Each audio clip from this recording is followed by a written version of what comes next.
Welcome to our tutorial, Password and Login. There are a number of reasons why you might not be able to log in. Entering the password incorrectly too many times.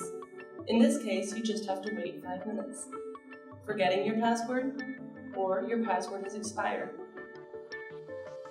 The password must be renewed every 90 days for security reasons. If you have not logged in for more than 180 days, only an EMM administrator or AGNITAS support can reset the password. A little hint, there are multiple EMM systems. Check if you've entered the correct login. Today we will show you what to do if your password has expired or you have forgotten it. Click the link Forgot Password. This option allows you to enter a new password.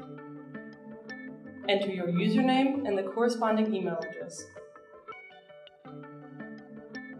It is important to use the correct spelling and email address stored in your user account. If you cannot remember the exact data, contact your EMM administrator or AGNITAS support.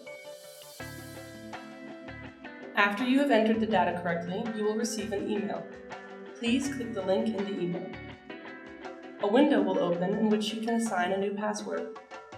Please consider that the new password has to meet the following requirements.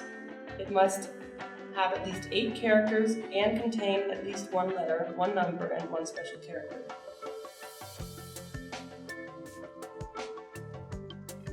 After you have successfully changed your password, you will end up on the dashboard as usual. In addition to the password, the EMM is protected by two-way authentication. You may be asked to enter a security code after entering the password. The code will be sent to you by email. Congratulations! You have reset your password.